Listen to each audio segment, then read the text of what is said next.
Jewelleries లో gratitude sale March 8 నుంచి 11 వరకు ఫ్లాట్ 50% ఆఫ్ ఆన్ విఏ. వాగర్థావివ సంపృక్తౌ వాగర్థ ప్రతిపత్తయే జగతః పితరౌ వందే పార్వతీ పరమేశ్వరౌ. సదాశివ సమారంభాం శంకరాచార్య మధ్యమాం అస్మదాచార్య పర్యంతం వందే గురు పరంపరాం. ఆదిత్యాయ చ సోమాయ మంగళాయ బుధాయ చ గురు శుక్ర శనిభ్యశ్చ రాహవే కేతవే నమః. శృంగేరి జగద్గురు పీఠాధిపతులకి కంచి పీఠాధిపతులకి నమస్కారములు తెలియజేసుకుంటూ కార్యక్రమాన్ని ప్రారంభిద్దాం. ఈ మార్చి నెల 16వ తారీఖు నుంచి 31వ తారీఖు వరకు 12 రాశులలో జన్మించినటువంటి వారికి ఏ విధంగా ఉండబోతుందో తెలుసుకునే ప్రయత్నం చేద్దాం. ముఖ్యంగా ఈ యొక్క గురువు వృషభ రాశిలో సంచారము, కుజుడు మిథున రాశిలో స్తంభించి సంచారము, అలాగే కేతువు కన్యా రాశిలో మరియు శని భగవానుల వారు కుంభరాశిలో సంచారము.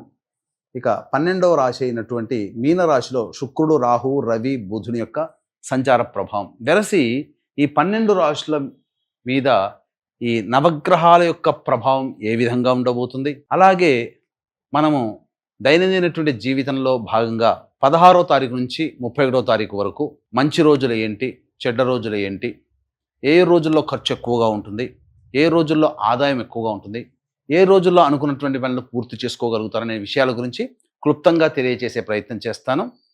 వీక్షించండి. ద్వాదశ రాశులలో భాగంగా మార్చి 16వ తారీఖు నుంచి 31వ తారీఖు వరకు కర్కాటక రాశిలో జన్మించినటువంటి వారికి ఏ విధంగా ఉండబోతుందో తెలుసుకునే ప్రయత్నం చేద్దాం. ముఖ్యంగా ఈ కర్కాటక రాశి వారికి అష్టమ శని దోష ప్రభావం అనేటువంటిది 29వ తారీఖుతో పూర్తి అయిపోతుంది. కానీ 9వ స్థానంలో శని సంచార ప్రభావం చేత యోగ శని ప్రభావం అనేటువంటిది కొంతవరకు నష్టాన్ని తీసుకుని వచ్చే అవకాశం ఉంది. కాబట్టి జాగ్రత్తలు ఇక కొంతకాలం వరకు పాటించక తప్పదు. అలాగే లాభస్థానంలో గురువు యొక్క ప్రభావము జాతకరీత్యా అనుకున్నటువంటి పనులన్నీ కూడాను పూర్తి చేసుకోగలిగేటువంటి స్థాయికి వెళతారు. ప్రశాంతకరమైన జీవితాన్ని పొందడానికి గురువు మీకు సంపూర్ణంగా అనుకూలంగా ఉన్నాడు. కానీ ఆ గురువు అంటే దైవతాగ్రహాన్ని సూచించేటువంటి, కాబట్టి దేవతా అనుగ్రహాన్ని పొందే ప్రయత్నం చేస్తేనే ఈ కర్కాటక రాశిలో ఉన్నటువంటి వాళ్ళు సంతోషకరమైనటువంటి జీవితాన్ని గడుపుతారని చెప్పవచ్చు.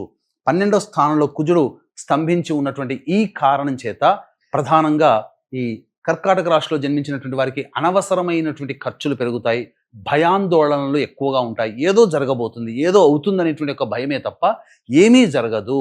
కానీ అనవసరమైనటువంటి భయాందోళనకి గురవ్వడము, ఖర్చులు అధికంగా ఉండడము, అనవసరమైనటువంటి ప్రయాణాలు ఎక్కువగా ఈ యొక్క కర్కాటక రాశిలో జన్మించినటువంటి వారు 16వ తారీఖు నుంచి 31వ తారీఖు వరకు తరచుగా చేస్తారు. వృధా ఖర్చులు పెరుగుతాయి, జాగ్రత్తలు పాటించండి. అష్టమ శని ప్రభావం 29వ తారీఖు రాత్రి వరకు ఉన్నప్పటికీ శని మార్పు అనేటువంటిది కొంతవరకు యోగాన్ని కలగచేస్తుంది.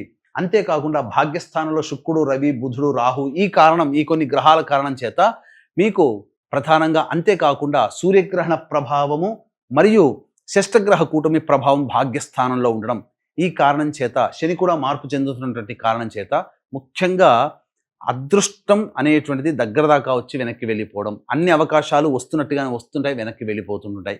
ముఖ్యంగా తండ్రి గారి ఆరోగ్యం పట్ల శ్రద్ధ వహించాల్సినటువంటి పరిస్థితి.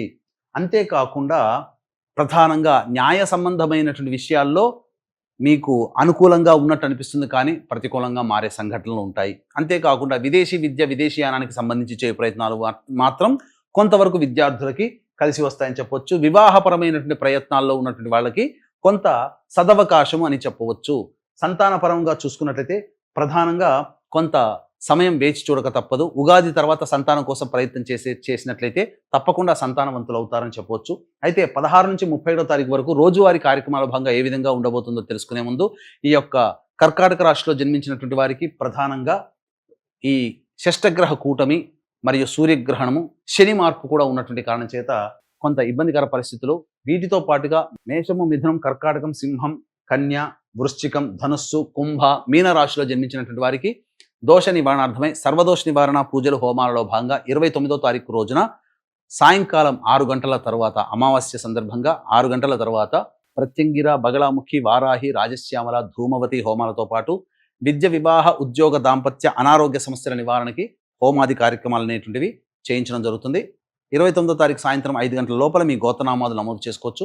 అవకాశం ఉన్న వాళ్ళు కార్యక్రమం తదనంతరం కాంటాక్ట్ చేసి పూర్తి వివరాలు తెలుసుకోవచ్చు. ఇక గమనించుకున్నట్లయితే 16వ తారీఖు రోజున సంపూర్ణముగా యోగదాయకంగా ఉంటుంది. రాని బాకీలు వసూలవుతాయి. మీ యొక్క కుటుంబ సభ్యులతో ఆనందంగా గడుపుతారు. మీకున్నటువంటి అవసరాలు ఏవైతే ఉంటాయో అవన్నీ ఇతరుల ద్వారా పూర్తి చేసుకుంటారని చెప్పవచ్చు. 17, 18, 19, 20, 21 తారీఖుల్లో జాగ్రత్తలు పాటించండి. వాహనాన్ని నడిపేటప్పుడు జాగ్రత్తగా ఉండాలి. తల్లిగారి ఆరోగ్యం పట్ల శ్రద్ధ వహించాలి. మీ ఆరోగ్యం పట్ల కూడా శ్రద్ధ వహించాలి. కొంత అనారోగ్య సూచనలు కలుగుతున్నాయి.